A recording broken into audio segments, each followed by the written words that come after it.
यह एक प्रक्रिया है, यह कोई कथा नहीं है कि कथा सुने जा रहे हैं आदि पूर्वजों से। दादी ने सुना था, परदादी ने सुना था, मम्मी ने सुना था, अब हम सुनेंगे, फिर हमारे बेटे सुनेंगे, पर करेंगे वही जो हमें करना है।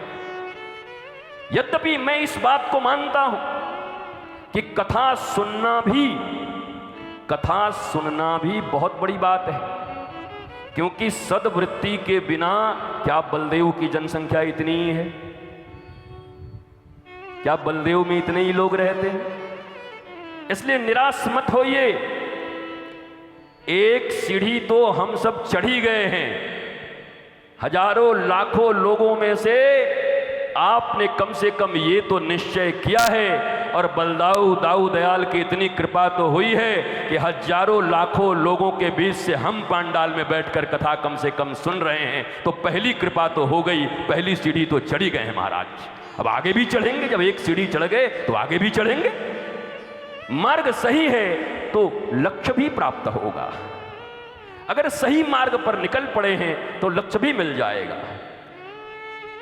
मेरी माताओं, मैं आपको देखकर इतना आह्लादित होता हूं, और अंतर मन से तो मैं एक छोटे से बालक की तरह आपको साक्षात आप सब गोपी भाव, राधा रानी की सखी का भाव ही मेरा रहता है।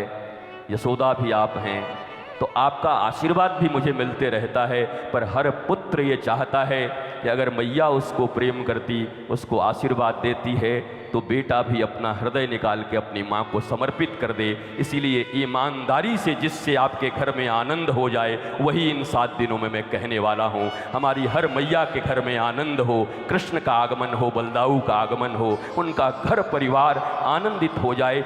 ईमानदारी पूर्वक जो जो चीज़ें प्रस्तुत कर सकता हूँ अपने हृदय से, वो करने का प्रयत्न करूँगा। धैर्य आपको रखना है, आनंद आपको रखना। अब धैर्य क्या? कोई रेलवे के लाइन पे खड़े हो, ट्रेन आके कोई काटने वाली है तुमको?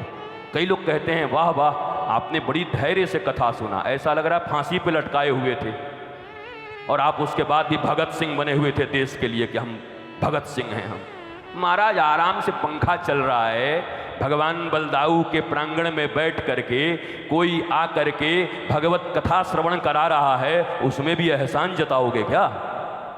हमारा देखे धैर्य, हम लोग कथा सुन रहे थे, ओ हो।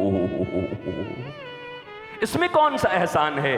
कहो भगवान की ऐसी कृपा हुई है कि लाखों लोगों में, देखो प्रांगण में आ गए हो तो छोटे मोटे चीज के लिए मत आओ।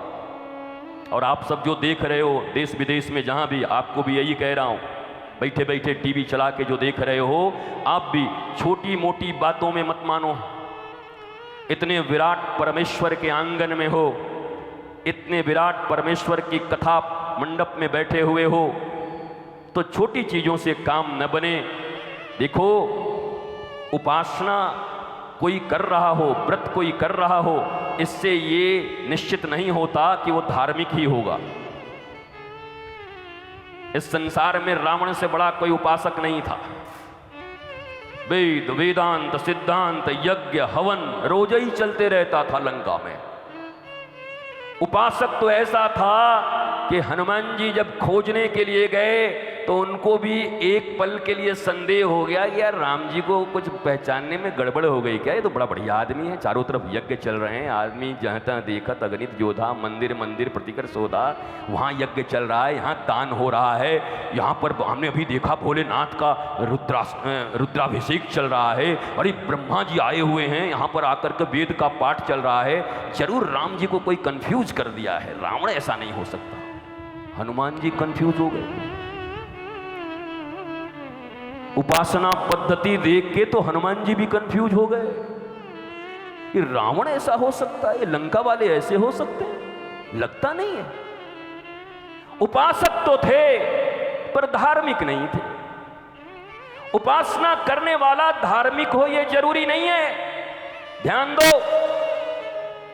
पर अगर धार्मिक हो तो तुम्हारे जीवन में उपासना अवश्य होगी। रावण भी उपासना कर रहा है पर बड़ी छोटी चीजों के लिए कर रहा है, अहंकार की तुष्टि के लिए। दुनिया में जितनी भी जिसकी जिसकी सुंदर पत्नी है उसको चाहिए, राम रावण का इतना ही अंतर है ना। राम जी ये कह रहे हैं जो कुछ मेरा है वह सुंदर है, रावण कह रहा है दुनिया में जो जो सुंदर है वो सब मेरा है। जहां प्रचार देखे टीवी पर, ये नई टीवी आई है, ये नई ब्रांड का कपड़ा आया है, हमको चाहिए जिंदा रावण। बिलबोर्ड्स पे बड़े बड़े लगे हुए हैं ये टेस्टी थंडर, कुछ पीने का कुछ पिलाने का देख के मुझे भी ये चाहिए जिंदा रावण। हर प्रचार को देखकर हर चीज को अपना बनाने की चाहत ये रावण की चाहत है। और अपने घर परिवार गांव में रहते हुए 2 वक्त की रोटियां खाते हुए हनुमान चालीसा, श्रीमद् भागवत, बलदाऊ जी की जय जयकार, भागवत का पाठ करते हुए आए साधु तो उनको भी टिक्कर और उनको भी छाछ देते हुए जीवन को आनंद से अगर जी रहे हैं तो झोपड़ी में भी राम का वास है, और नहीं तो महलों में बैठे हुए भी रावण तुम्हें झांक रहे होंगे। बड़े बड़े महलों में भी रावण बैठे हुए हैं, बड़ी बड़ी गद्दियों पे भी रावण बैठे हुए हैं। और रावण ही क्यों, अभी तो जब कृष्ण कथा आएगी तो जरासंध के दामाद हैं कौन? कंस महाराज। जरासंध की बेटियों से ही तो विवाह किया है, अस्ति और प्राप्ति से। Then what do you mean by अस्ति एंड प्राप्ति? अस्ति मीन्स है और प्राप्ति मतलब भी और पाना है। इतना माल है, इतना माल और जमा करना है। यही वृत्ति कंस की थी, यही वृत्ति हमारी आपकी है। तो हम में और कंस में अंतर क्या है? नहीं कोई हो तो बताइए, हम भी सुनना चाहते हैं। कहेंगे तो हम माइक भी देंगे आपको। कंस की भी 2 पत्नियां हैं, 2 विचार हैं, अस्ति और प्राप्ति। इतना है और अभी और पाना है, इतना भौतिक वस्तुएं। और हमारे भी यही 2 विचार हैं। आपकी कृपा से 1 BHK हो गया है, अब इसका बड़ा नौकरी में हो गया है, 50,000 तो इसकी ऐसे तनख्वाह है, ऊपर का 1.5-2 लाख आ जाता है। ये ऊपर का क्या होता है? ये ऊपर का क्या होता है?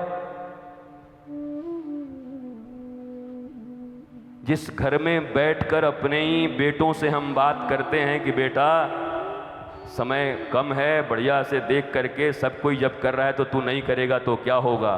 बारे पापा, बारे पिता। पिता ही धर्म है, पिता ही स्वर्ग हैं, पिता ही तप हैं। और वो पिता अपने पुत्र को और वो मां अपने पुत्र को ऐसा ज्ञान दे इस भारतवर्ष में, ऊपर की, ऊपर से।